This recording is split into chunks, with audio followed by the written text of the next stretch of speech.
Chair Jackson, it's over to you. Okay, excellent. Thank you and welcome to the first meeting of the Social Media Ad Hoc Committee of the Oakland Police Commission. It is 6:04 on January, I don't know what day it is, the 18th. I wanted to have a welcome for the community who might be dialing in and listening. At this point, the way we have designed the meeting is to make sure that everyone can listen in. We do have a few members of the community in the ad hoc that number may grow. And for the meantime, I would like to just kind of go around and have everyone kind of introduce themselves, perhaps your role, maybe even your interest of why you're on the social media ad hoc. So I will defer to Vice Chair Malele. Hello, good evening, everyone. I am Typhara Malele, and my interest on this particular ad hoc is just more, I wouldn't say it was interest, is more there's a need and I was called to do it. And I answer the calls. But I did used to serve as a principal for a high school for adults in West Oakland, and it was called Civic Corps or East Bay Conservation Corps back in the day, and we did have to have some pretty stringent social media policies because you can imagine what happens with social media and young people. So I do have experience with that particular type of policy creation, and it's nice to see new people. Excellent, thank you, Vice Chair. I'm just going to go down the list. So I see Lieutenant Joe Turner. Hi, good evening, Chair. Good evening, everyone. Lieutenant Joe Turner at the Oakland Police Department. I am the lieutenant in charge of our policy and publication unit. And so we do a lot of the drafting of policies, working with our outside stakeholders, like the monitoring team, and our community and city stakeholders, like the Police Commission, City Attorney's Office, City Administrator's Office, et cetera, and kind of acting as liaison there. So that's my main thing, but also my interest is as well, you know, as everyone knows, the Oakland Police Department is recruiting. So I'd please ask everyone to talk to their friends and their family. And as Vice Chair Malele said, young people, the ones we are recruiting, are very active in social media, unlike an old person like me. So we do need these type of policies. So thank you, Chair, and I'm looking forward to working with everyone. Excellent, thank you very much. I see Mr. Persley. Thank you for joining us this evening, sir. I know that you received very short notice, so appreciate you making a way for us. The challenge before you is just to introduce yourself, maybe your interest on the subject, and we thank you. Well, thank you. Yes, it was indeed short notice, a matter of hours ago, but I'm pleased to be here. I'm a long-time East Bay resident. I was raised in Berkeley, family in Oakland still. I did participate in the reimagining process as one of the advisory group members on police personnel matters. So I do have some background in working on these issues. I look forward to getting more familiar with the draft document. I wasn't able to print it, but I did read it on screen. So I do have some basic orientation to what we're grappling with here. And I'm pleased to be here. Outstanding. Thank you very much. And again, welcome. Thank you. I see, I'm not sure if Commissioner Shea can say anything. So maybe we'll hold you till the end, given the BART situation. So we'll go over to Ann Jenks, please.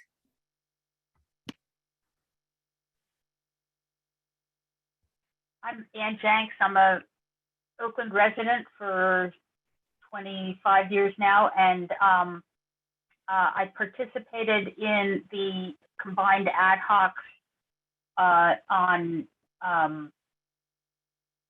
armed and unresponsive people, militarized equipment, and dedicated arrest teams back in the early days of COVID, if I recall.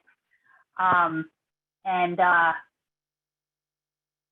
I volunteered at least until we get more community people, in which case I'd be happy to step off. And I think that Peter Pursley also participated in another ad hoc, which he was. I did, correct, yes. Yeah.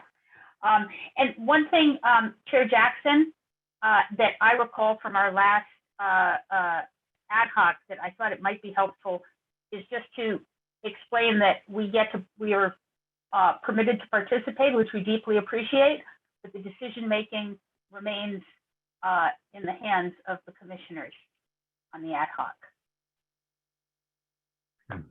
Thank you very much, Ann. And since we are the ones that have to, we work together to come up with policy language that we can agree to, such that we can then encourage our fellow commissioners to approve it. So it's not so much that it is only in our hands. We are working collectively together, but we are the ones responsible to ensure that it passes through to an actual policy. So from there, oh, and thank you, Mr. Pursley, for reminding us that you've been on another ad hoc as well. We have announced this on Twitter and at the police commission meeting. So hopefully folks will tune in. We do have several people on. I want to go now to Darlene Flynn. Would you mind introducing yourself and your interest in supporting this particular policy? I know sometimes we just kind of call out for help, but we also recognize that you have a unique subject matter expertise around some of this language. Yes, I am interested in, and I'm grateful for being included tonight and in this conversation, because sometimes we don't get there quite in time. And I think this is a good chance for us to think about what are the racial equity implications of this social media policy and how can it benefit our communities and our department and our city with regard to moving us closer to a more equitable culture. And it's all woven together. It's not possible to separate out these kinds of policies from other kinds of policies. We're more used to maybe talking about use of force or traffic stops or some of those disparities. But in fact, what happens on social media, we are noticing a pattern across the country, is disproportionately impacting communities of color. Black communities, Asian communities, Latino communities tend to be the targets of some of the social media activities, not specific to the police department by any means, but in general, it's been a tough year or two for communities of color on social media. So I think this is a chance for Oakland to really say, we're going to step right up and make our social media policy as liberating and clear and enforceable and all of that as possible, so that we can create the best possible environment in the city of Oakland that we can. So thank you for doing this work, Chair. Thank you. And I just want to call attention to the fact that we have been the beneficiaries of several city departments outside of the police department to help us shape policies. The Department of Violence Prevention and yours as well, the Office of Race and Equity. And I think that we are better aligned with our different perspectives and our different sets of experience to help the community as well as ourselves as commissioners come up with the very best policy or the most effective policy possible. So thank you for being here. And I have it that Commissioner Shea might be able to introduce himself at this point. Maybe. Got it. Hi, just walking in the door right now. My name is Jesse Shea. My interest in this ad hoc stems from my interest in many of the things that I work on the commission, which is through my normal day job as a public defender. I think for me, one of the main things besides what other people have already described, is the professionalism aspect of sort of, handling social media on the job and the image that it portrays, both what is posted and what is associated with individual employees, as well as just how it looks when you're doing it on the job. I can't tell you how many times I've watched body cam and watched officers swiping left and right, and that's just not a good look. So that is a piece of it. I'm very happy to be working. Well, thank you for your diligence, especially since you haven't even stepped through the door quite yet. Certainly appreciate your support with whatever it is that we ask of you. So that's incredibly flexible. I, as the chair, am very interested in social media policy, especially given the challenges that we've just seen through the previous Instagram case, but also as a expert in youth development, I see how the cadence for young people oftentimes has them veering, way off the field. Every day is an Instagram day or an Instagrammable day, dressing your best and doing whatever it is that you're doing. To the extent that we do have young officers and, truth be told, older officers through who track a lot of our activities, because some of these people that commit crimes think it's so funny that they want to document it and put it on social media. So we want to make sure that there are as many tools as possible to thwart crime and to try and help clarify what is responsible and what is irresponsible, and really the expectations that we have of our police department, hoping that maybe that bleeds over into our expectations of people.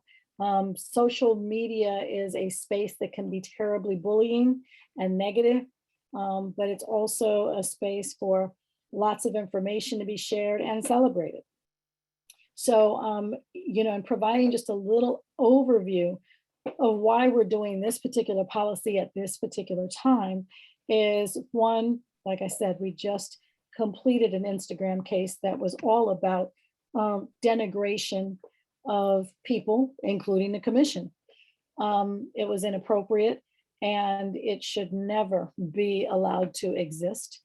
But in addition, it is one of the primary policies that has been identified by the judge as ones that should be completed by the next management conference.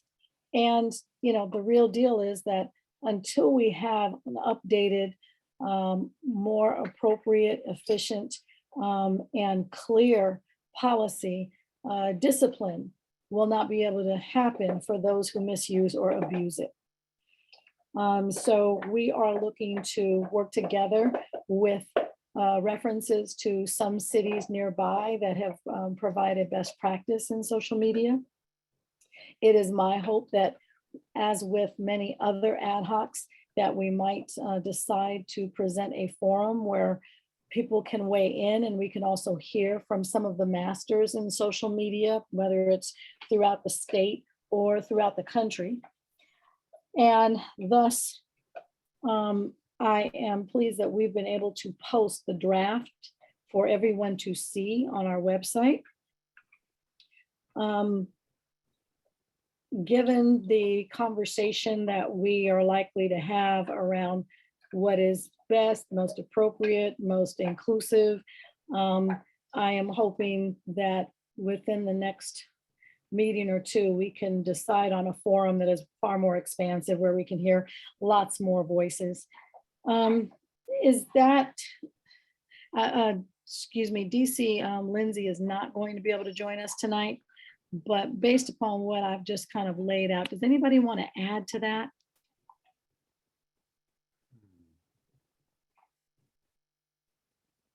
Okay, I'm going to take silent. Yes, Anne, I see your hand now.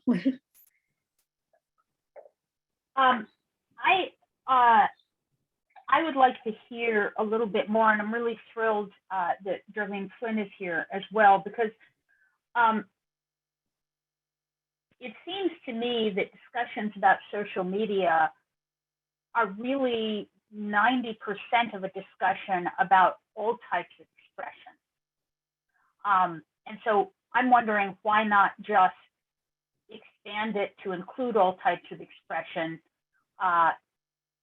so that you're addressing texting, you're addressing what an officer might say to other officers that then gets recorded because of somebody's body camera or whatever. I mean, it's all the same messaging, right? Whether it's on Facebook or whether it's texted or whether it's some other type of communication. So one question that I have is whether it just makes more sense to just talk about all expressions is one thing. And the other thing that I just wanted to hear a little bit more about the draft and kind of what some of the thoughts were behind it. And Lieutenant Turner is always great at kind of giving us that background. But also, I really would be interested in some more explicit language around extremism and white supremacy. And that's one of the reasons I'm so glad Darlene Flynn is here. Appreciate your commentary, and Lieutenant Turner's hand is up. I was going to call on him had he not already offered. So if you could provide more context about the draft, some of the best practice that we're referring to. And then after that, Mr. Persley's hand is up as well. Thank you. Yeah, absolutely, Chair. And thank you for the question. So the just a couple things. Ms. Jenks actually kind of stealing our thunder a little bit, because we do actually have a draft of or sort of a direction, both from the judge and other stakeholders, really, and from the department as well, about policy that talks about more than just social media.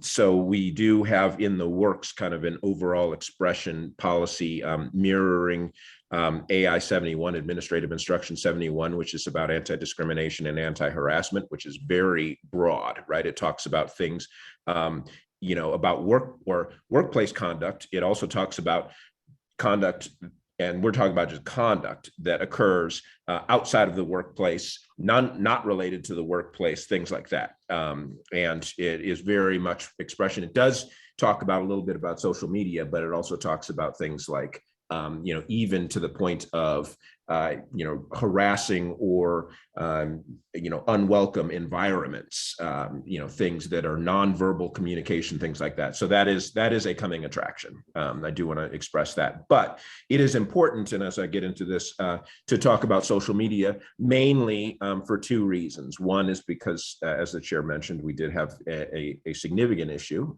with social media specifically at the Oakland Police Department. And then second, because it is such a huge part of a lot of people's lives. And so having that very specific direction and guidance to folks about something that unfortunately, and sometimes fortunately, but mostly in my opinion, unfortunately, has become a practice of our culture, which is the use of social media throughout the day. And I see you smiling. I'm not a big social media fan. I will just say that straight up. But it is what it is. That is woven into our culture, and that is something that we have to, as a society, work around. So a specific policy calling out specific social media, I think, is one of the things that the judge expected to see, the department wanted to see, and will fit into our larger expectations that we already have, but also some of these larger policy things. So, but without further ado, just a little bit about the policy. As you can see, it is on the website, and I thank Ronnie and for all those who are listening. I do encourage you to add your comments or anything on the Conveo website, on the Police Commission's website, where you're able to make written comments if you're not able to attend these meetings, or if you're watching this recording at a later time.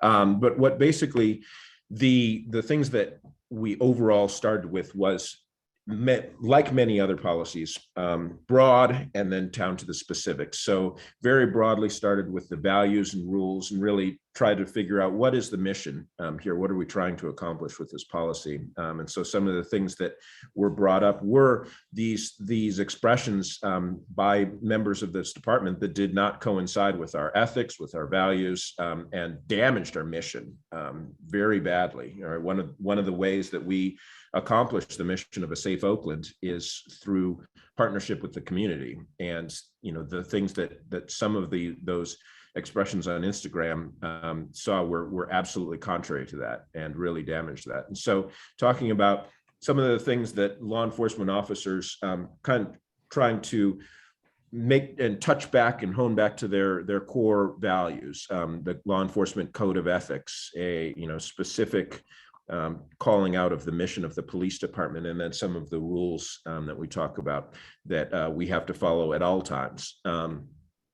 The idea of defining social media, defining personal social media, and really being very specific about this being the personal social media of members of this police department that is sworn, and also professional staff members, anyone who can be associated. A lot of guidelines around what can happen. So much of social media, and I think Commissioner Shea mentioned this and probably says it a lot more eloquently than I do, but it is not necessarily that anyone is doing something that is necessarily bad or 100% clearly wrong, but it's the context that it gives and the inferences that one can draw, and really the damage to the professionalism and the mission and the way that the police department is seen in the community.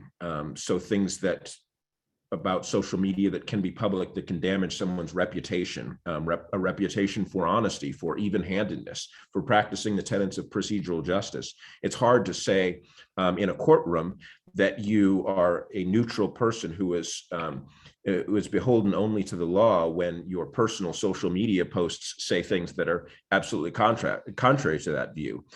So some guidance was put in, and then specific rules. So what we did when we first drafted this was I did look at a lot of different policies from different law enforcement agencies, as well as some model policies, and many of those things are available on the Police Commission's ad hoc website. Guided those in, and then got some input, a lot of input from our attorneys, because this is a very thorny subject. As everyone knows, one of the great things about America, right or wrong, is that many people are allowed to say what they want, and the government cannot infringe on those rights. Well, that includes our government workers, those of us and those who are my staff and below me.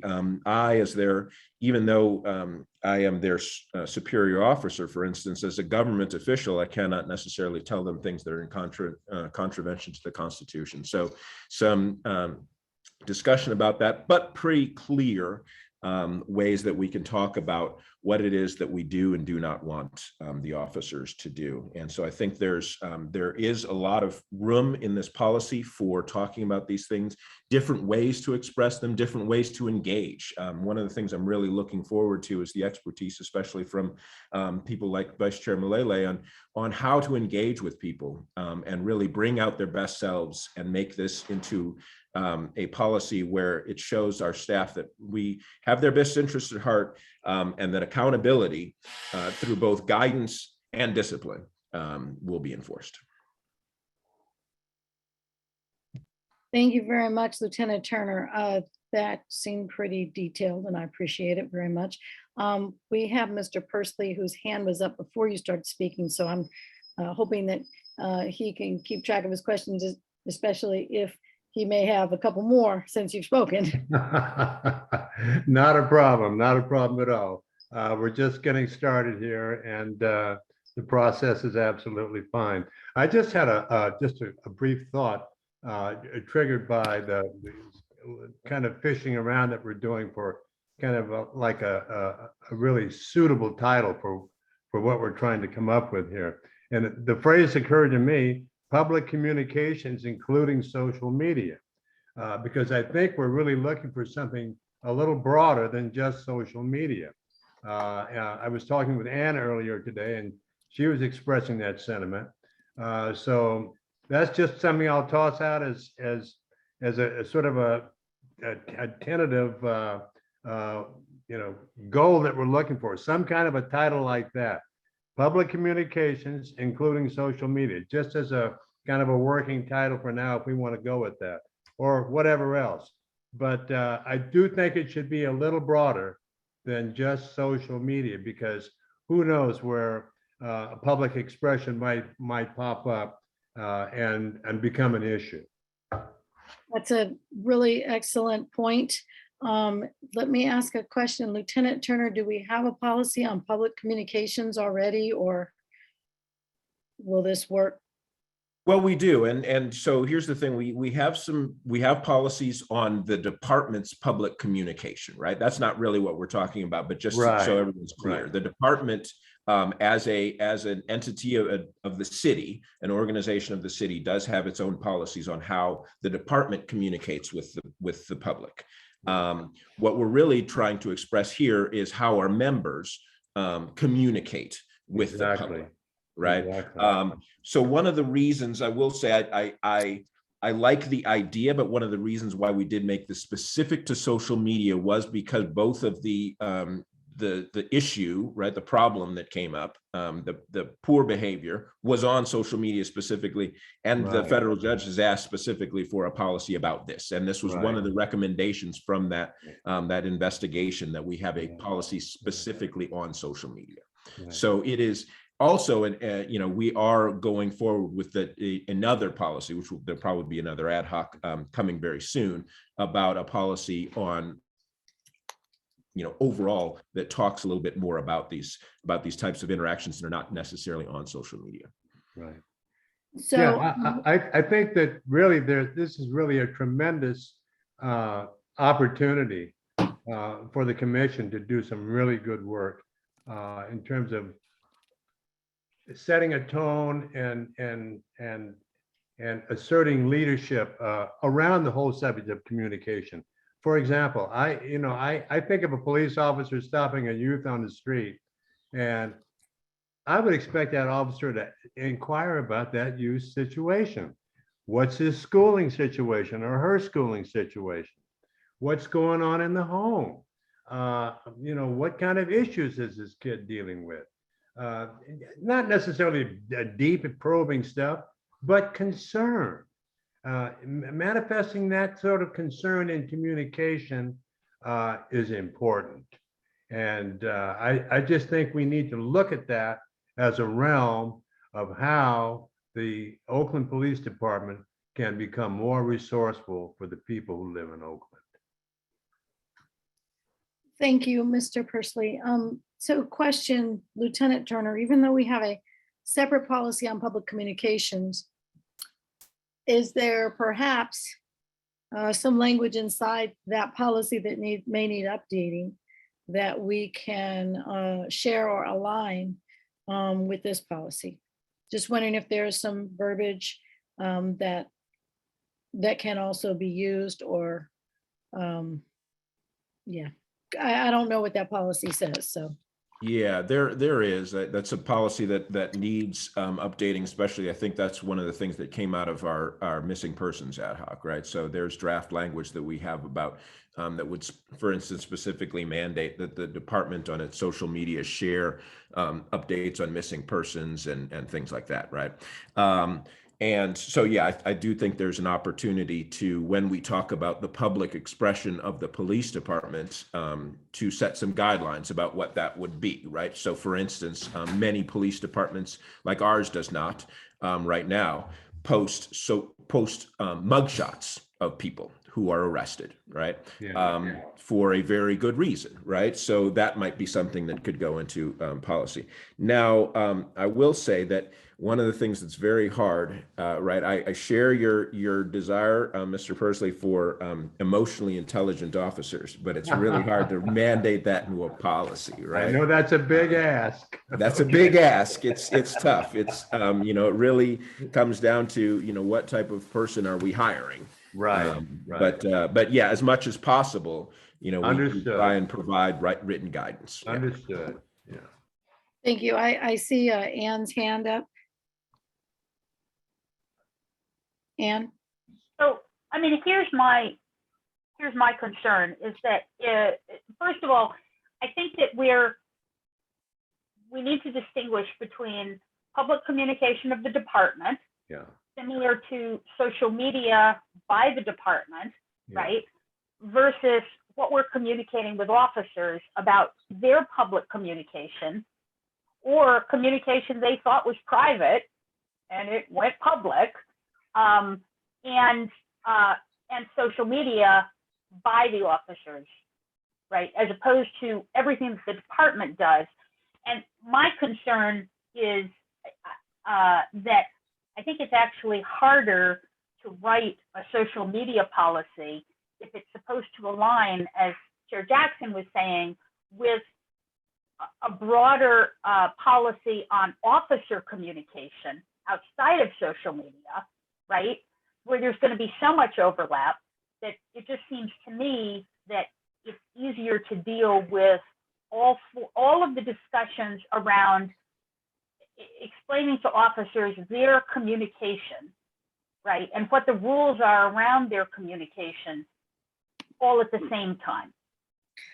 So Anne, I'm thinking that one of the things that might be helpful is to have us, look at an overview of the document, since I recognize that some people may not have had a chance to see it, in order to figure out how we move forward, especially given the fact that there is a document on public communications already. And there may be opportunities even with updating the other one to cross section or cross align some of the language. I'm sorry, Lieutenant or Jesse, I'm not sure who that was. No, it wasn't you, Jesse, sorry, okay. Lieutenant Turner, were you beginning to say something? Okay, I'm just hearing things, no problem.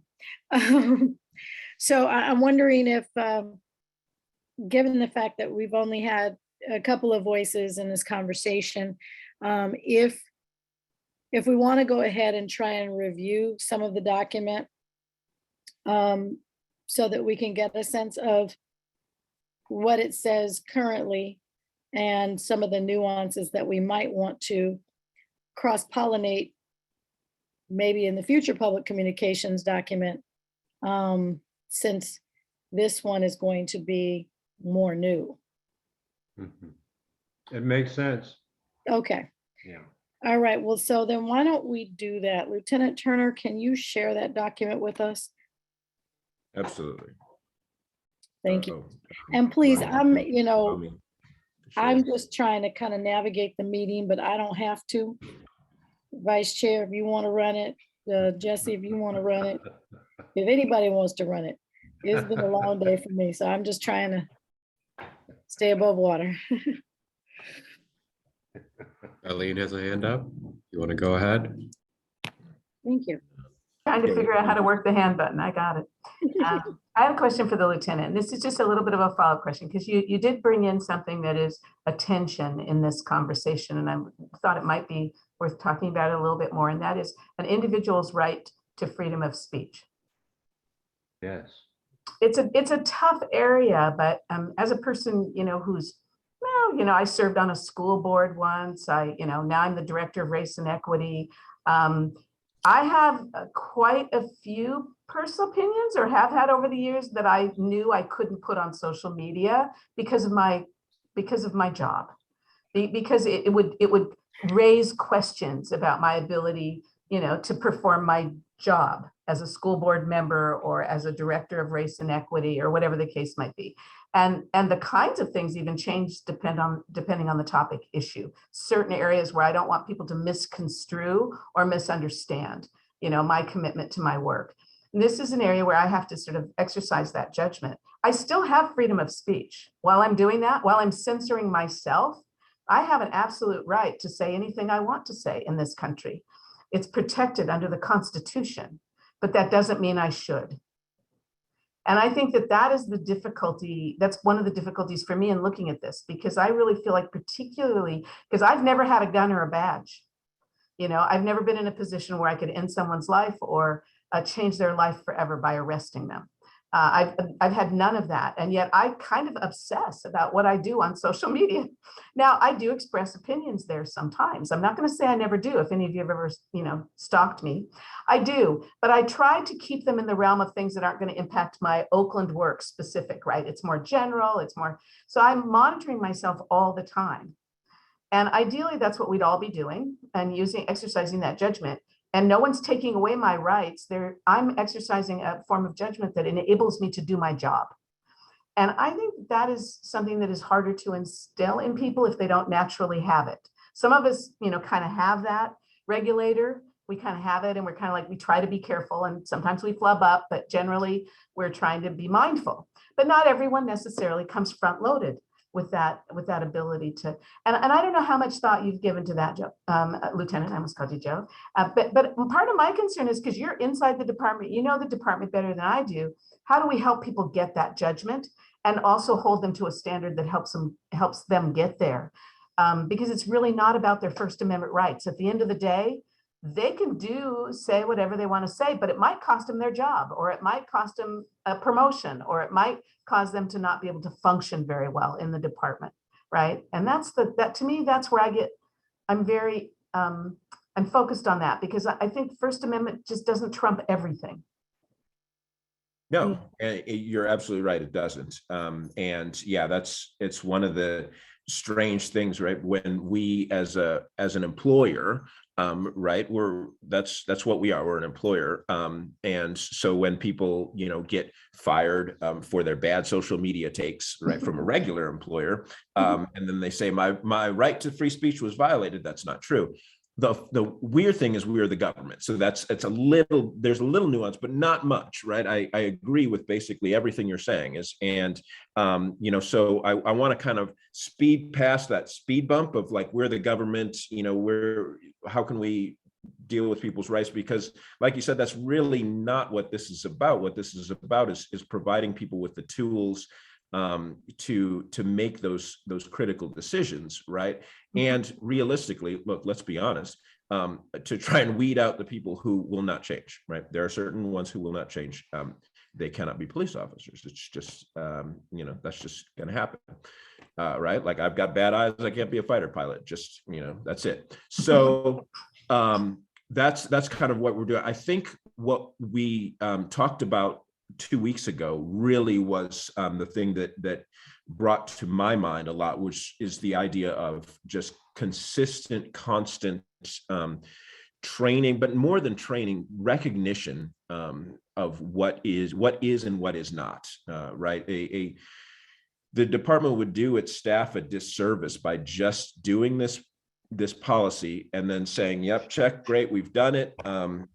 Great, Judge, here you go, and move on to the next. This has to be ongoing. It has to evolve, and it's going to be from the initial point. So there is a lot of thought. I think it does come, and I am really sort of hopeful to hear some ways that we can put that kind of thought into the draft as much as possible, because I know the lawyers are always constantly saying, well, what can we say versus what we can't, right? But the idea is always there. Be smart, be the person who we expect you to be, who you expect yourself to be. And if you're not that person, you need to leave. If you can't be that person, you need to leave. So, it's how to convey that. And sometimes, my parents are both lawyers, but sometimes you can't listen to the lawyers, right? You have to just say those things exactly and provide leadership, right? As opposed to just hiding behind a policy. That may be strange to hear from the person who writes the policies, but that's what I believe.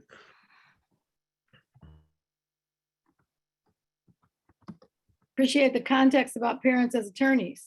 I have the same experience. But at the same time, what we also recognize and have to be mindful of is that whatever it is that is put in here is, for people that don't follow it, can be disciplined.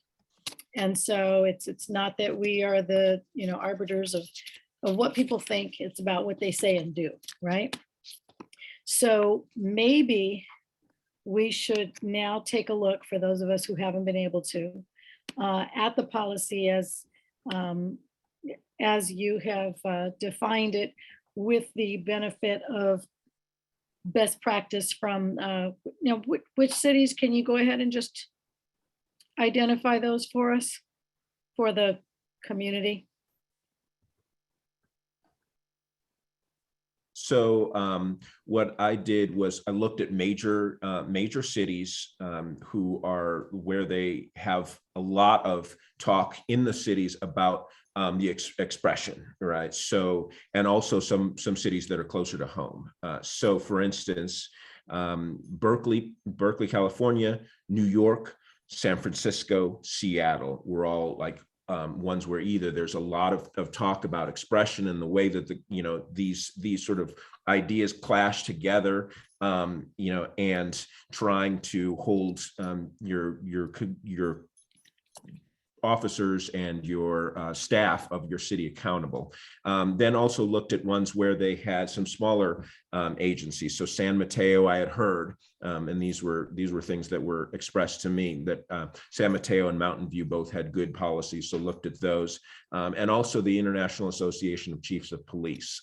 So they are an organization that usually it has a lot more of these high-minded kind of things. You have to be at least a lieutenant, a command officer, someone who has embraced policing more than your job as your profession to join. And so they tend to have things that are looking more about organizational structure and how to do these things, recruit the right people and things like that. So those were the sources that I looked at when I started drafting this policy.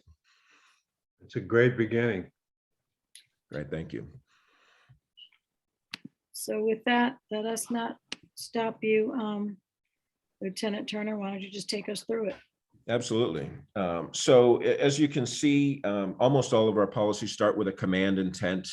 This one talking about, and maybe a little bit too legalistic, but talking about balancing employee speech and expression with the needs of the police department. I think there's probably room here, and we've talked about this, of going a little further on both ends, right? Talking about how this should set up the employee for success, but also understanding not just the needs of the Oakland Police Department. That's a little bit underwhelming. The requirements of the community. If you are to be a guardian of the community, what should the community realistically and righteously expect from you? I don't think it's that is one where I think we can be a little bit more forceful about saying exactly that. But it talks about the values and rules of the Oakland Police Department. So again, as I said, broad and then going narrower. So the department's mission, which is taken directly from our strategic plan, administrative instruction, an AI 71, so harken back to policy that's already in place throughout the entire city of Oakland. The law enforcement code of ethics, which is something that many officers kind of harken back to when they as something that they learned in the police academy. It's something that's very good, that really sets a high expectation, including this section that is quoted specifically about keeping their private life unsullied as an example, and behaving in a manner that doesn't discredit them or the agency, but realistically that doesn't harm our community. So there's some areas and some room for this code of ethics to be improved as well. And then finally, which we don't have any control over, by the way, but then finally the manual of rules, right? The Oakland Police Department's manual of rules, and talks about that. Gets into definitions a little bit, as I mentioned, social media, personal social media, to differentiate this again from the communications of the official police department and things like that, which are going to be different. And then, as the chair mentioned, from criminal investigations or anything like that, which are going to be different. So some general considerations, as we said, this is something where this is the guidance part, where we provide that information about what can happen. This might impact the operation of the department. Any social media content may become public. These are things that, sometimes people may not know, but, how often do we see this in these news stories of Snapchats becoming that were privately sent to one person, blowing up throughout an entire school or an organization or something like that. Personal social media may create safety risks. This is something that speaks specifically to law enforcement officers and that they should be aware of.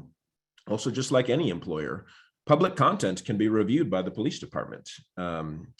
Personal social media content may be used to impeach members in court, and that content accessed or posted using department resources may be reviewed by the department. So really setting out some of those consequences, the guidelines, something where it doesn't necessarily say what it is that we are expecting yet, but it shows some of the things that are pitfalls just generally about social media. And then requests for personal social media passwords or access. And you can see a couple references in there to the labor code, which were provided by our city attorney.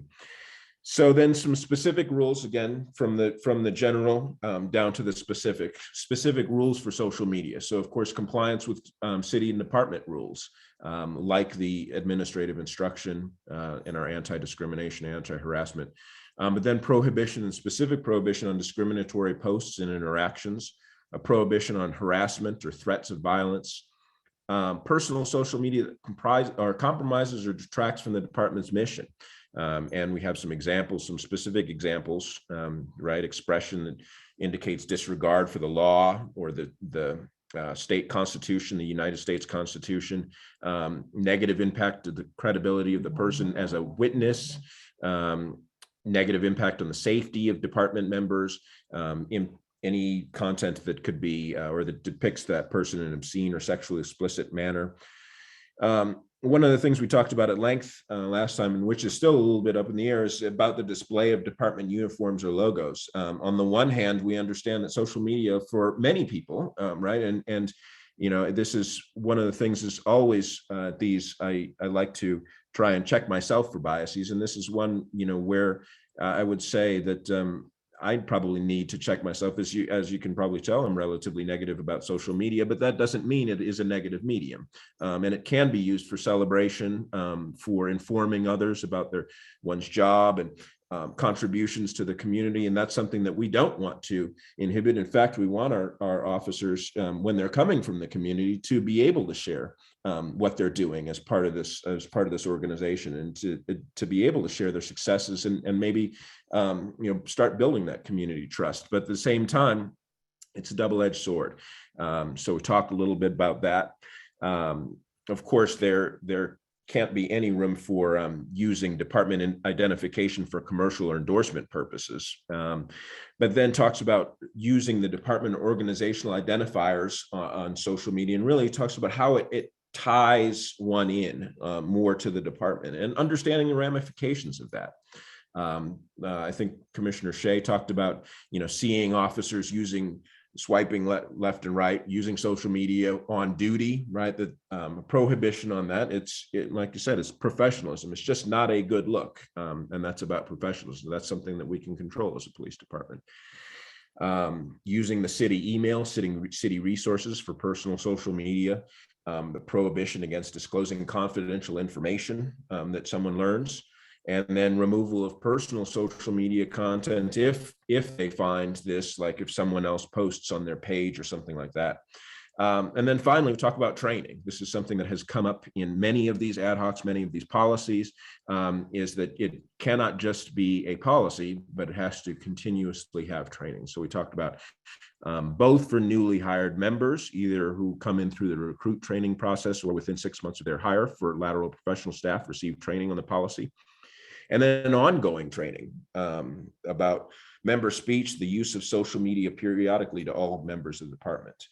So that's basically what the structure of the policy looks like, from the general down to the specific, and then with a training component. Can I ask a few questions, Lieutenant? The first question I have is, you know, I noticed that this policy does prohibit transmitting, sending prohibited content over personal social media. That's part of I think the specific section.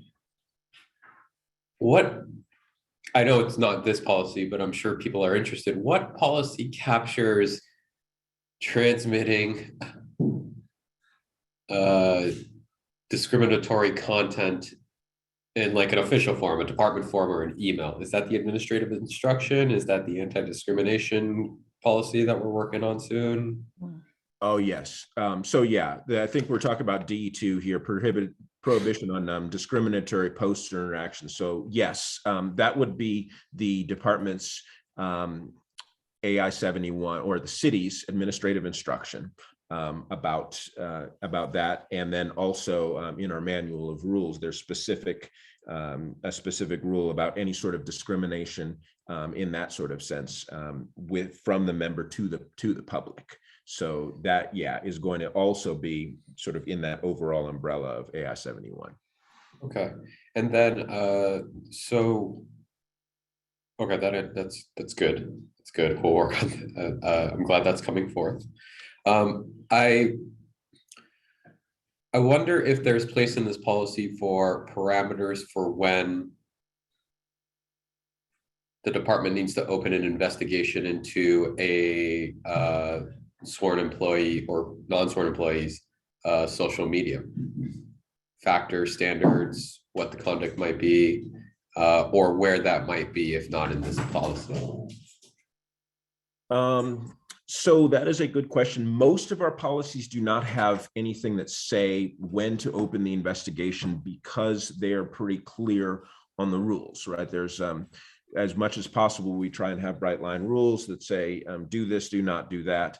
And then if there's an omission or if there's a commission of misconduct, then there's a shall open an investigation, and that's in Department General Order M3 that talks about when officers or members of the department in general are required to report things, any violation of policy, and when they're required, when the department's internal affairs division is required to open up an investigation. So we do have that.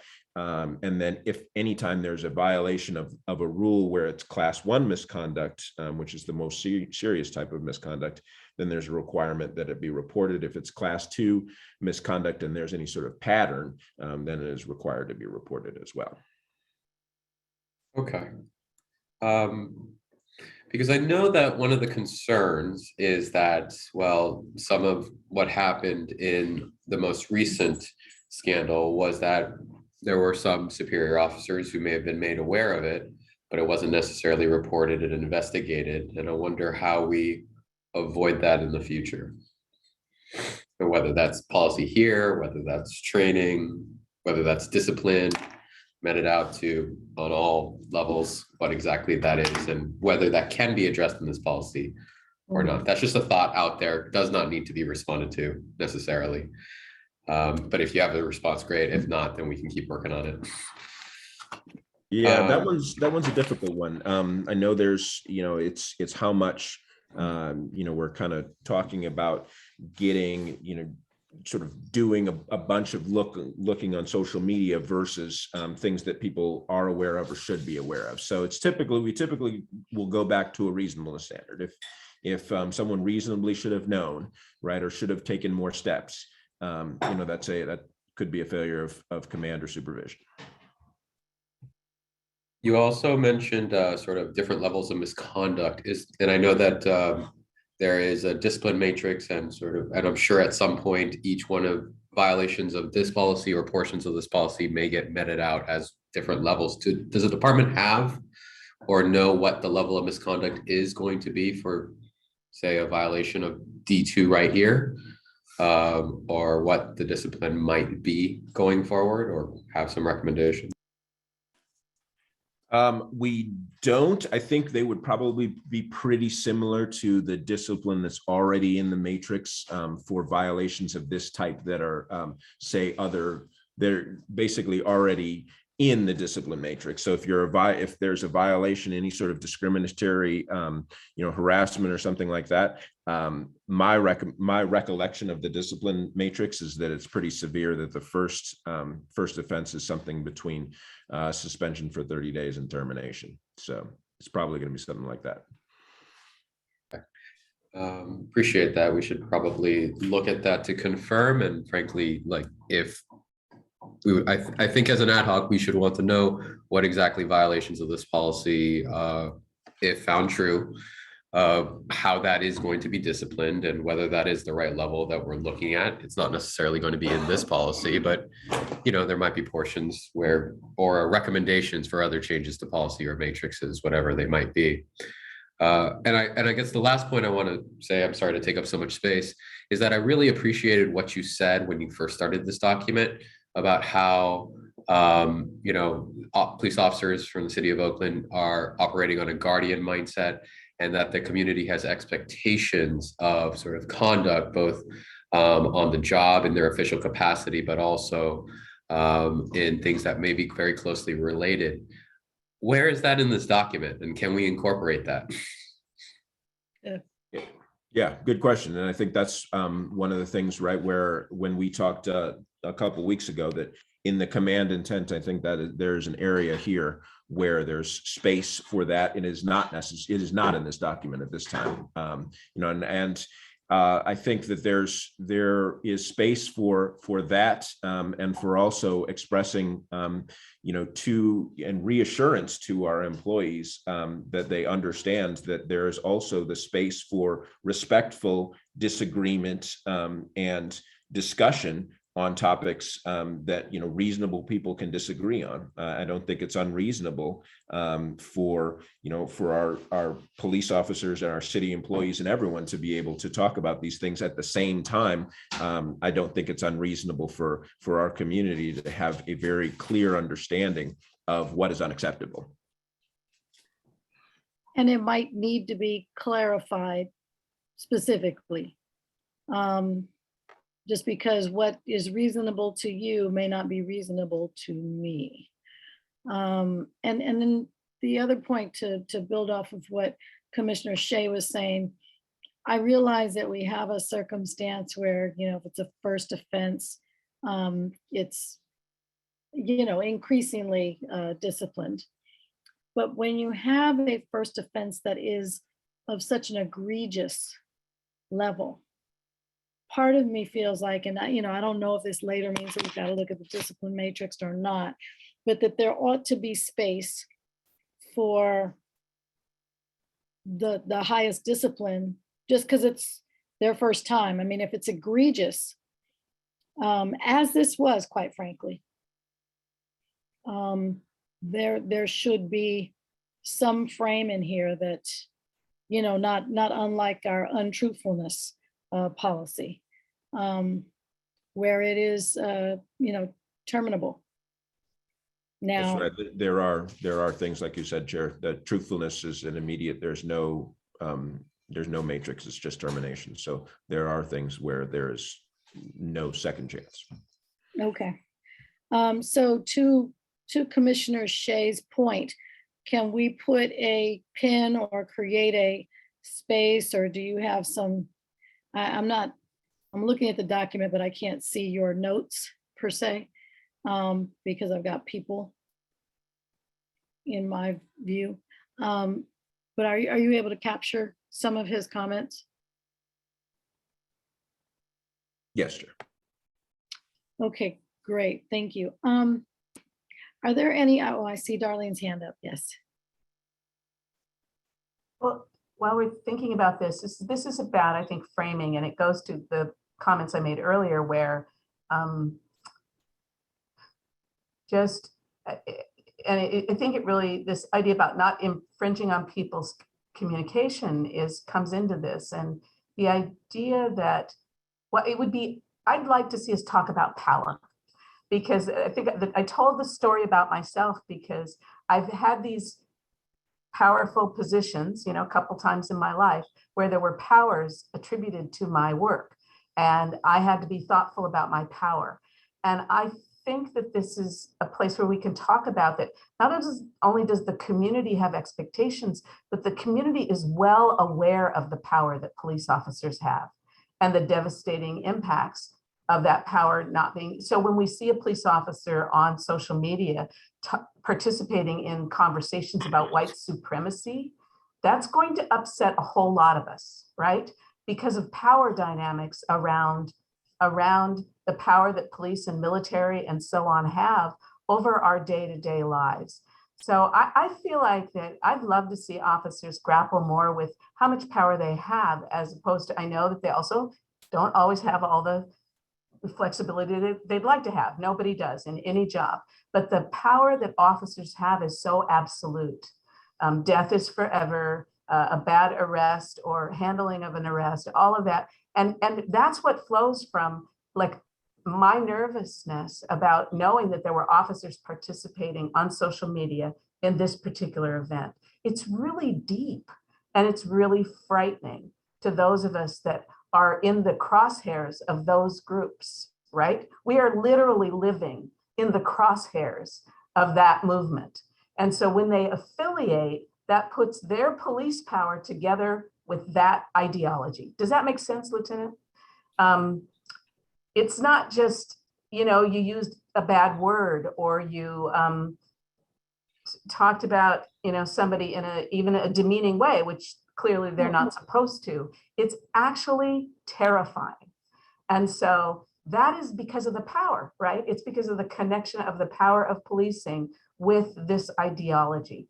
So I'm not trying to write those specific words for you, but I think the city needs to get better about talking about what a heavy burden policing is because of the power that is contained in the badge and the gun. And I think that it's something that is kind of taken for granted by police officers because they just do their job every day with that badge and gun. But to those of us that don't have a badge and a gun, it's actually quite frightening sometimes. And this is one of the things that triggers that fear, is having that power married up with this kind of ideology. Does that make sense?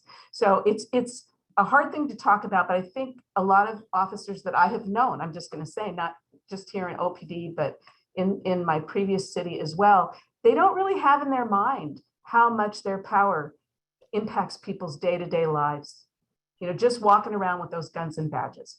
And so then when you marry that up with this kind of extreme ideology, it can really, it can just really cause people a lot of concern. And I think that's what happened in this particular case. That they weren't thinking about. I'm willing to say they probably weren't thinking about all that, right? I don't think they were, but they should be. To your point, Darlene, and this is one of the things that I believe bubbled up really starting with the use of force, was the undercurrent of really celebrating the sanctity of life. I think that perhaps somewhere in the command intent, we ought to be mentioning the power equation. And I mean, words have power, emojis have power, all of that stuff, right? And the responsibility to not misuse that power.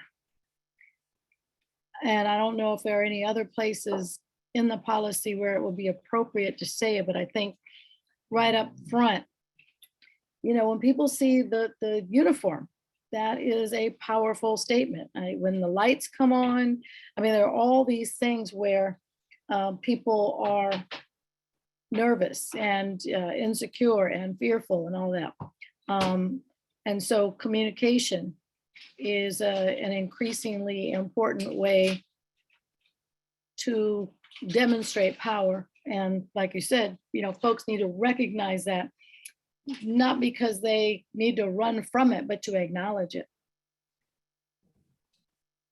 Absolutely. I do want to say one thing in terms of the officers and our staff in general, is that it is, these are difficult conversations that need to be had, but as you said, thoughtlessness goes into a lot of it. And I'm not making an excuse. What I'm instead saying is that it's for when they are doing their job every day, and we're not talking about those ones who are saying things that are unacceptable, but the sort of regular folks to think that, oh, I have this power, when, my job is to show up and do these things and to be constrained by these rules and then to keep going.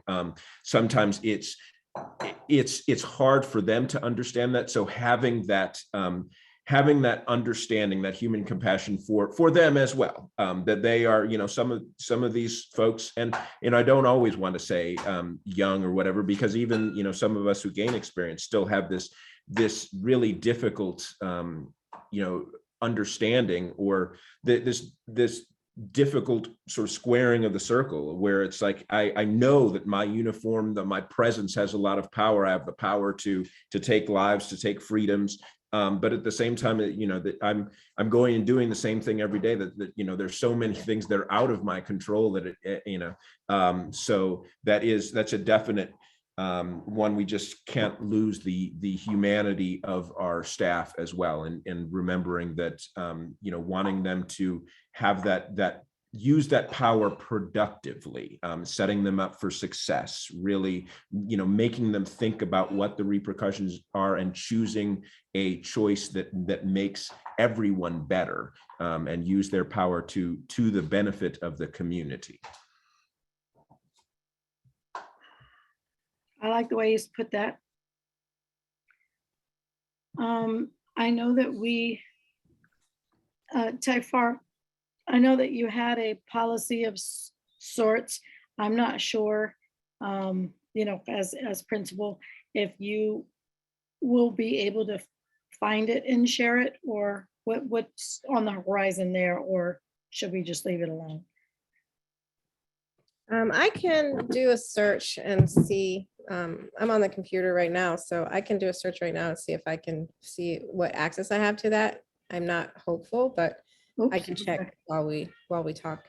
I appreciate that. I just find that when you're busy trying to evolve the wheel, that sometimes taking a look at what other people have also is helpful. I also know that we had, Mary Vale took some time to send us a message because she wasn't sure she's going to be able to attend or not. I do believe that she is on with the phone number. I believe that's been identified. And she references San Francisco policy, and that it covers both off-duty, personal and work time, social media, communications. Did you, in the cities that you referenced, I didn't write down San Francisco, but I could have missed it in your conversation. Did we take a look at that one or no? Yes, Chair, that was one of the ones I looked at. Okay, thank you. That's my bad. Chair, we have two hands up, Persley and Jinx. Knock yourself out, Jesse. Please handle that. Mr. Persley? You're muted, sir. Can you unmute yourself?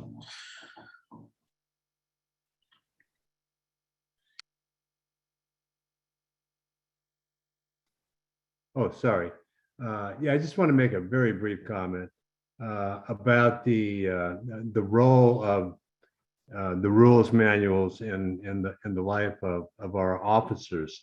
I think most, certainly an overwhelming majority of officers take their written rules quite seriously and try to master them over the course of their careers. And I just think that, the more thoughtfulness we can put into these documents, the better they're going to have in terms of like what they get out of these documents. That's all I wanted to say.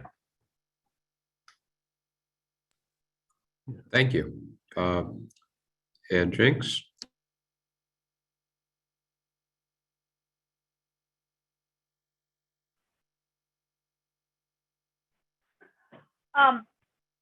So a couple of things. A lot of my interest is at kind of both ends of the spectrum, both in terms of having some very explicit discussion around extremism, and the kinds of expressions that an officer may not view as problematic, but within the community, there are definitely a significant number of people who would react to that kind of messaging and feel that it does indicate that the officer might not treat all community members equally. For example, I fly a Confederate flag because I'm honoring my great uncle who served in the losing army. And it's sometimes a difficult thing for people to say, no matter what my intent is here, I'm simply not going to do this because of how it can be interpreted in either way. So I'm very interested in kind of both ends of the spectrum of the extremism. And also, this came up for me in the discussion around the Boogaloo Boys, where the interim chief at that moment was kind of very dismissive of the Boogaloo Boys and kind of what that symbolized. So that's part of what I'm kind of toying with. A couple of kind of more specifics in terms of the discussion around the general considerations, I think it was C. One of the things that I don't really see is a conversation for the officers to say that their personal expressions, whether or not it ever gets to court, does impact the public's perception, not only of the department, but the public's perception of them as an officer. And whether they as an officer, I mean, I have lots of conversations with people, some of whom say the majority of officers are, I think are good and are doing what they can, but there are problem officers, and that kind of communication has a direct impact on the perception of them as an officer.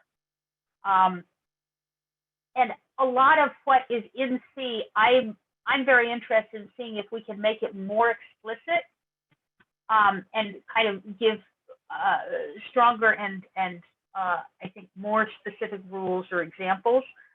I did have one question about T7, where the department requests access, limited that investigation, or related. So you request access over one issue and you discover Facebook posts about an underage girl who's being offered around to other officers. But it's not related to the original purpose of the investigation. What happened? A new investigation is opened when additional misconduct like that is discovered. And then so now the subsequent requests will be about that new investigation. So, because the way that I read this suggested that perhaps they were limited in what they could do with the information, but you're telling me they are not limited. No, so it's very, yeah, if let's say, they open up a social media investigation, on the officer was posing nude, right, in an obscene manner, and then they open it up and they discover, well, actually there's child pornography, right? That is, now there are two investigations. We don't just drop one, we do both. But yeah, if you discover other things during the course of one, then you open up a new investigation. I was actually referencing the rape scandal, where I think about the only thing they didn't do was child pornography. But they were definitely using social media to traffic that child. So that's, in terms of social media, we've got lots and lots of examples. Under D, I really would hope that we could find ways of being more specific. And I was D2, it specifically does not say anything about liking posts. A lot of the different social media platforms have some version of thumbing, engaging with or liking a post. And I was wondering about that.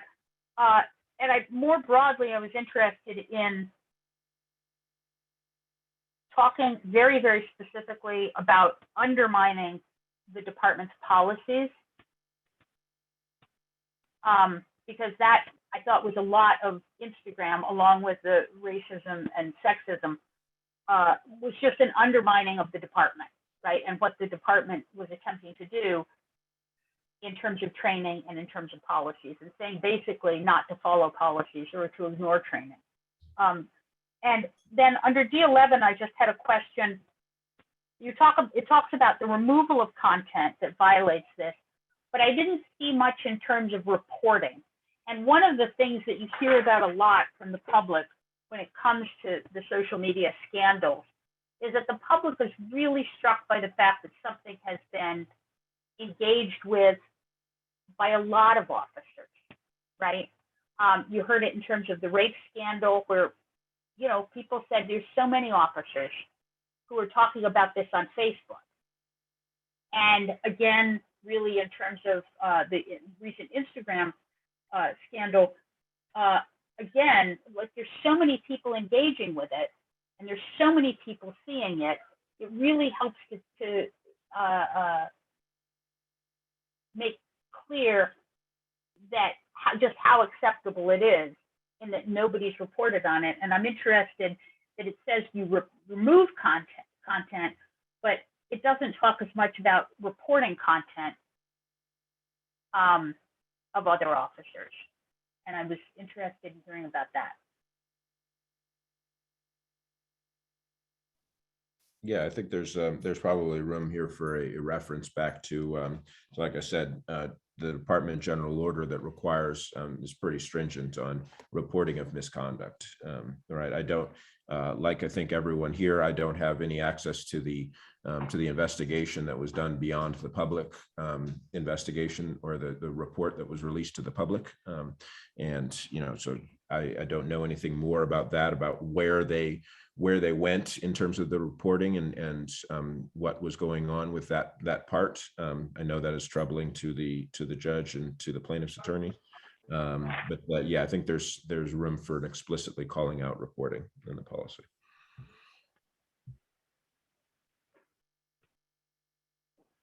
And then I had put in the comment earlier, but is it possible maybe just to post on the website, the web page, both the current policy around public communications and the draft policy, so that we can see where the alignment and what, kind of what those discussions and what that language is. And my other question is that accessing the document through Conveo is, I totally get what it's for in terms of being able to put comments directly into it, but as Mr. Persley mentioned, you can't, it's a little bit hard like to print it out or manipulate it in other ways, and I'm wondering if we could have a version of the document.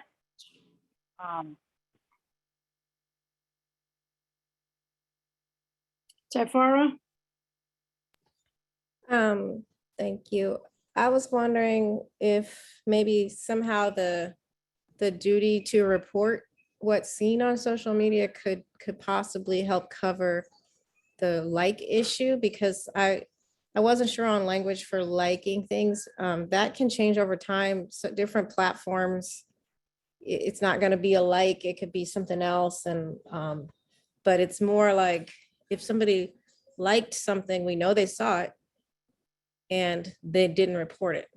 So it's kind of like not prohibiting likes, because the likes actually give us our documentation trail, but more that this kind of stuff is unacceptable. And if you see it and Say something. say something, and then now we know, like, well, all these people liked it, so we know they saw it, and it was their duty to report it, versus if you personally agree with certain ideologies, it's going to be really hard to police ideology, and people get really good at hiding it, and so it makes it even harder to know who we need to look closer at. That's an excellent point.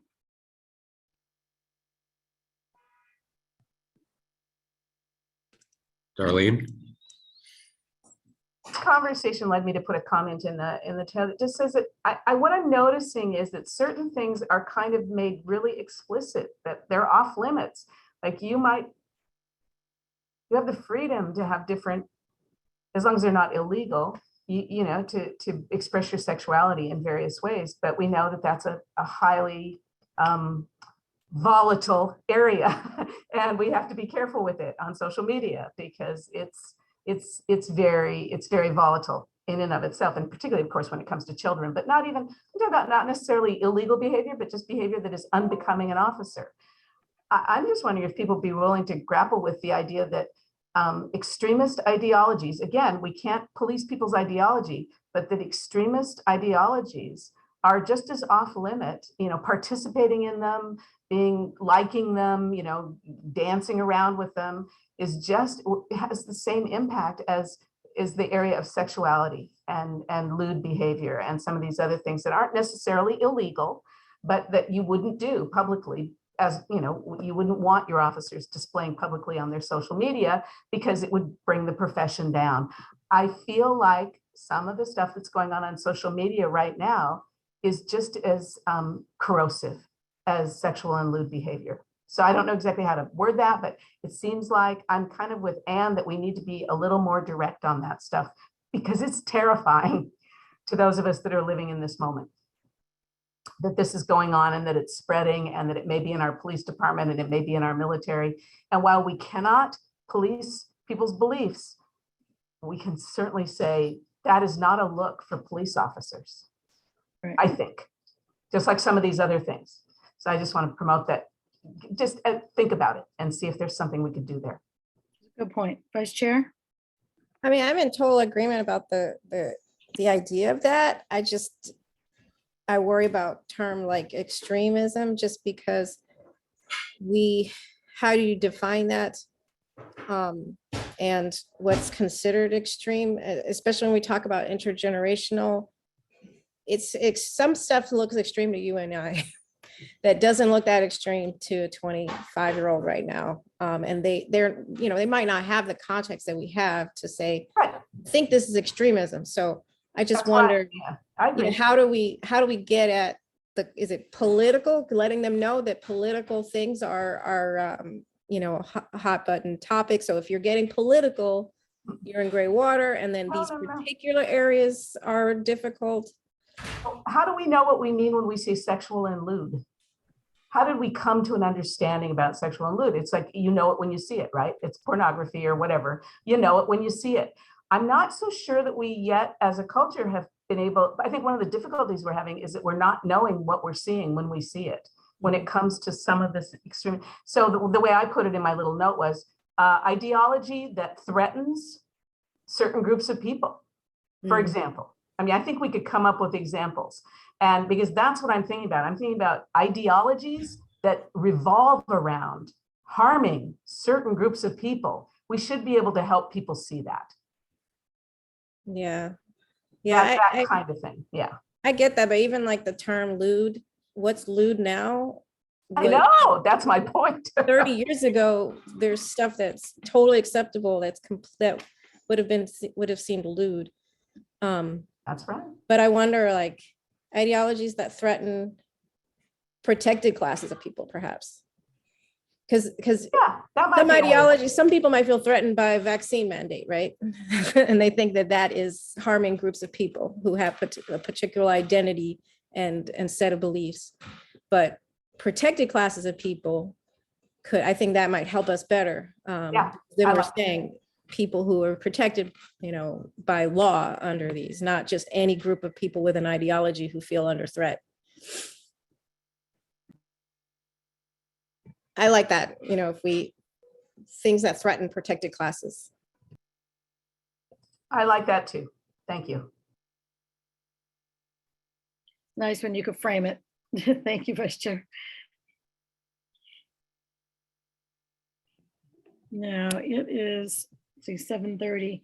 I'm just wanting to kind of check in. I know that we're pointing out things wherever we see them, and that makes total sense. Do we need to have more of a free flow of conversation around some of these specifics, or do we want to, go back up, or do we want to speak to what it is that we'd like to see the lieutenant address in the document based upon the feedback for the next meeting? I see Anne's hand up. Yeah, just a couple of other kind of general issues.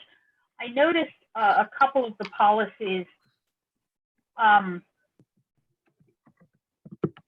into the issue for social media about engaging with people essentially on your personal social media where you have a professional relationship. So they mentioned bail bondsmen,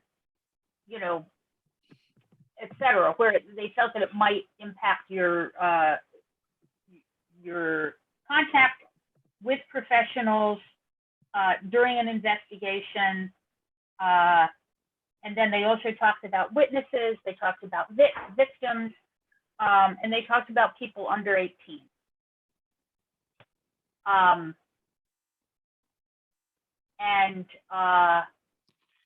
I was wondering, I saw it, I think, in a couple of the policies, and I was wondering kind of why the decision not to put it in this policy.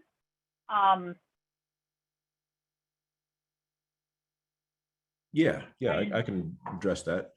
Yeah, there was, I noticed that that was in some early drafts of the policy, especially the thing, about, contacting people.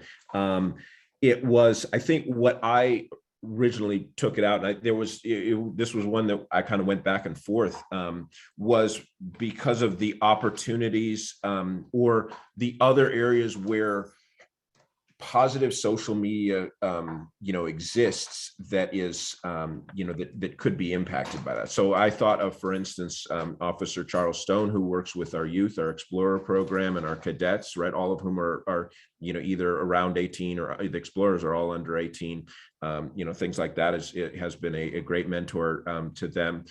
Are the policies or things that we already have in place, around discussion and things with witnesses and, other members of the community, but understanding that, this one was difficult because I felt like some of those went pretty far in isolating the police department from the community, where we could get the same result, not having inappropriate contact, not having contact that was unprofessional or impacted the mission of the department, or things like that. We could get the same result without having that sort of wedge driven between, a very bright line, that made it kind of seem like the department members are apart from the community, because that is an important thing that I, when I write these policies, is making sure that, as guardians of the community, you see yourself as part. One thing where we see a lot of problems develop and these sort of extremist ideologies come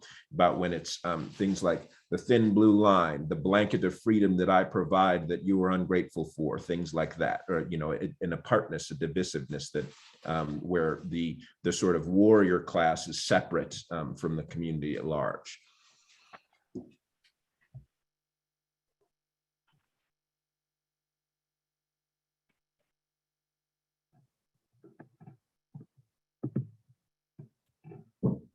I'm going to take this opportunity to make a bit of an observation about our workflow. At the moment, it looks like we're kind of going through the policy and sort of making our recommendations or thoughts or questions to Lieutenant Turner. I know that a lot of content has gone up in the last probably 12 hours. Thank you very much, Rania, for doing so. Maybe what makes sense is, as a workflow, that we sort of take these sessions as sort of talking about what we want in this policy, how we want things framed in this policy, and make suggestions to Lieutenant Turner. And at each particular meeting, perhaps we sort of take and look and see what he has come up with, if it's in the right direction, in the wrong direction, and also take stock of the different sort of resources we have during the 2 weeks in between. That's just a suggestion, not a requirement by any means. I'm the lowest ranking commissioner here. There's no such thing as low ranking. We are all important here, and your thoughts are all critically important. But I appreciate the workflow.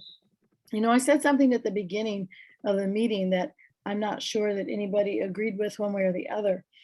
And that's around goals.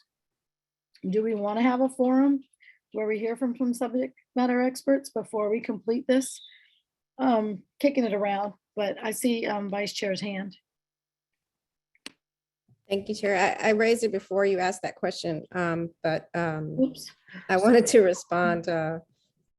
I like that process, and I think I would just add that if you could redline changes based on the conversation, so that, I read the document before it had any changes, so I don't want to reread it every time looking for additions and things like that. So that would be really helpful.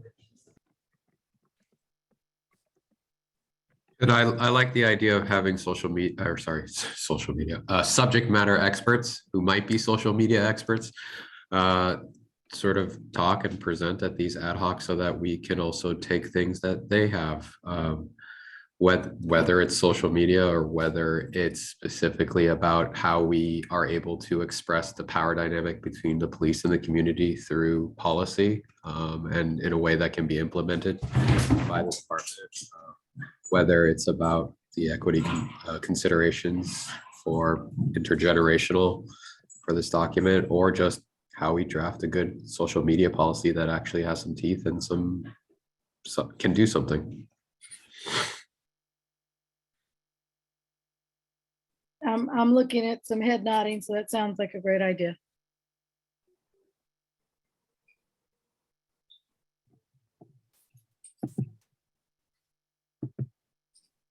Oh, thank you for looking, Tefara. I see that you weren't able to find it.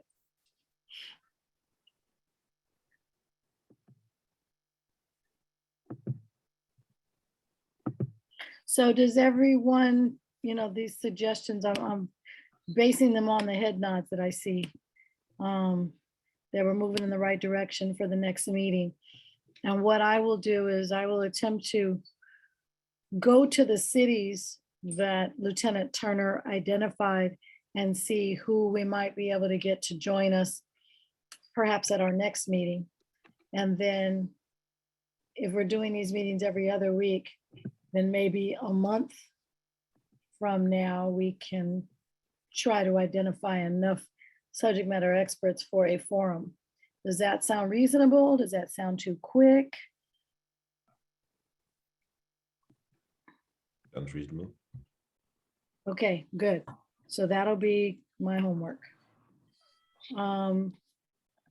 Lieutenant Turner, do you have any thoughts about what's being said right now? Does that work for you? Yeah, that does, Chair. I think, I've kind of written down both in the document on these and on these handwritten notes. I prefer handwritten most of the time. Some things to address, not going to get too far into some of the stuff, just to mainly put placeholders or, some of the things that we've talked about here, and and also, some areas for further discussion. I will, of course, suggest some language and things like that. But yeah, that makes sense.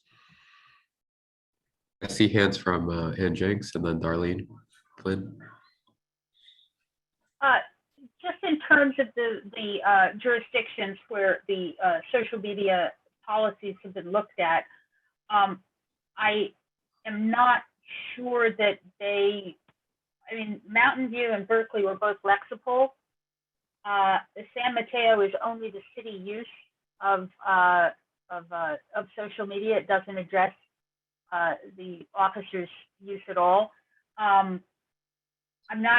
I think that it's entirely possible that there aren't many jurisdictions that have thought about it very deeply, but I'm not sure that it would make sense to limit ourselves to the jurisdictions where those policies have thus far been posted.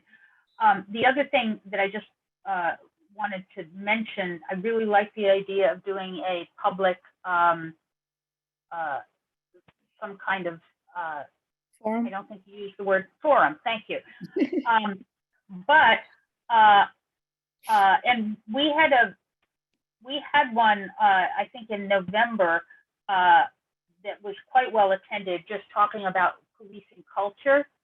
And we were hoping to have a second one where we invited Chief Armstrong, and then he got very, very busy, and we decided it was no longer reasonable to ask for his time. I think there is a considerable amount of interest. I would say that I think that it would make sense for it to end up being a broader conversation than just social media. I think trying to get people to focus only on one type of communication versus the types of communication that they experience with officers across the board would make some sense. The other thing that I wanted to ask about is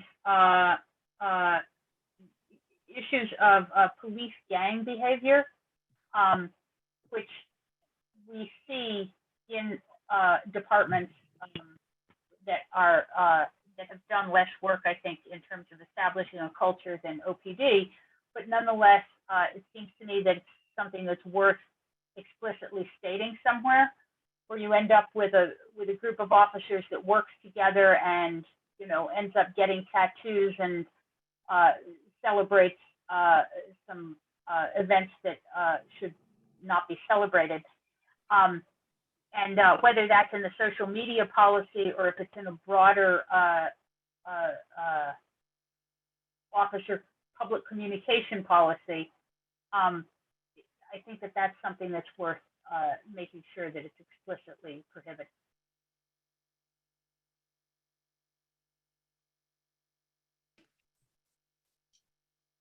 Dolly? I just wanted to cross chat a little bit with Chair Jackson. As you're looking around, have you, or Lieutenant, have you looked at any of this? We're here in Silicon Valley, and I know we're not the only one grappling with some of this kind of thing that has happened in their organization. And I've got to believe that there might be some expertise that is outside of police departments or outside of, it might enrich our conversation to know what are people in social media thinking about as far as managing things better. I don't know, I don't have names, I don't have contacts, but I often wonder about how well we tap our environment for knowledge and expertise. Because I am not a social media expert. I'm not big on social media. Yeah, as we're looking for outside expertise, I wouldn't let Silicon Valley go uninvestigated. I appreciate your recommendation. I just, I think that they're the ones that have gotten into hot water because they post everything and don't have, you know, such explicit like limitations for the public now. That's right. They don't, and they haven't historically, but I know that some of these companies have social responsibility people that are more equity or more justice minded. I don't know if there's anything worth, I'll think about it some more and ask around a little bit. Just because we're in a time of quickly evolving policy change. Mhm. And because there's a lot going on, and I suspect we don't have to struggle in isolation. I can certainly appreciate that. I'm wondering, do they have different expectations of their employees as opposed to the general public? I certainly have some contacts at Twitter and Facebook and Instagram, so I will reach out. Do it.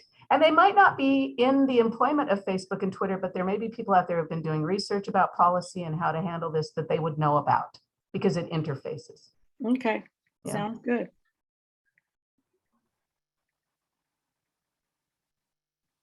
I'll take this opportunity to put out a call for help. I know, I think that we can only do so much in this small group and in the limited time that we have, and hope that you will reach out to your contacts, law enforcement and non-law enforcement related, to see if you might have suggestions for places that might have good policy, new policy, have tackled this issue before, or subject matter experts, because this is a community ad hoc, of course.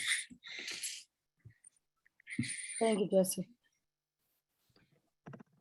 So as we begin to wrap up, just wondering, separate and apart from what direction and guidance we have given Lieutenant Turner, I think we're all going to reach out and see if there's anybody that we know that has done any work, research or otherwise, that might be able to share some nuggets, or that you might be able to direct their way to this policy and see what input they might have, or even just questions that they might have. Can we all take that one on? Okay. Commissioner Shea, yeah. Sorry, lowering my hand, thumbs up. Oh, okay. All right, very good. Otherwise, we don't have to go all the way to 8 o'clock either. It is 7:44. Lieutenant Turner is raising his physical hand. Okay, very good. I think if I'm sharing the screen, I cannot raise my hand somehow, or I haven't figured out how. Yeah, I would definitely like to take this opportunity. I think as a member of the police department's command staff, but also like a middle manager of sorts. That's what I am. I'm as a lieutenant. You'd think of me as a middle manager. I'm somewhere between the rank and file of our police officers and sergeants and the executive command.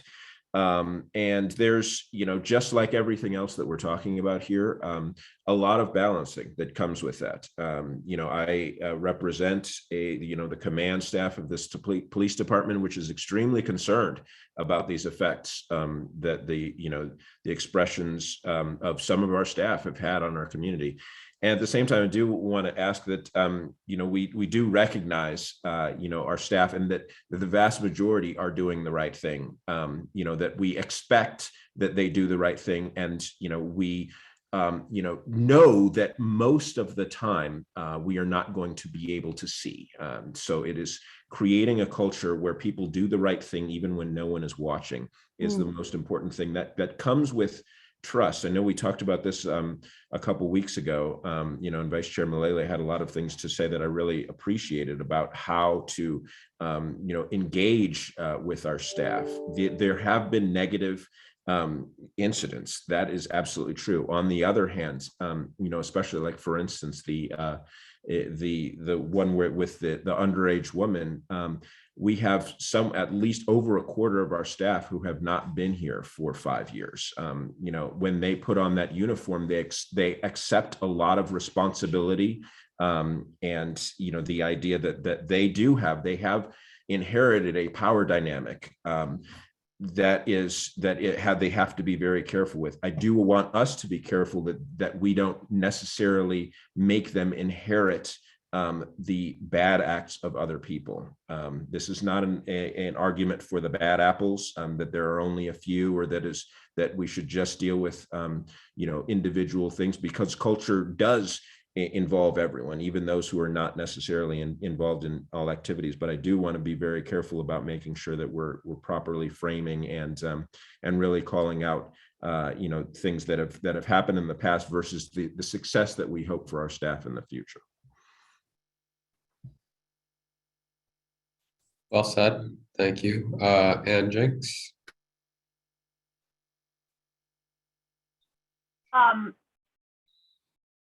There are an awful lot of new officers, and but what the Instagram scandal gave us, drew back the curtain on, was what those new officers are hearing from a significant number of people, because it was treated both by the officers and management within OPD as kind of, well, they're just blowing off steam and they're just talking, and there's nothing to see here. And that's what those new officers are seeing. And I think that it is very valuable to be very specific and very concrete and very explicit with those new officers about what communication is expected from them, and what culture will not be tolerated. Mm-hmm.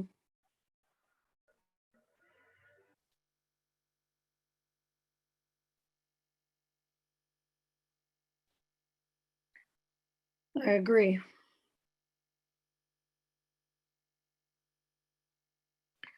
With that, it kind of sounds like we've come to an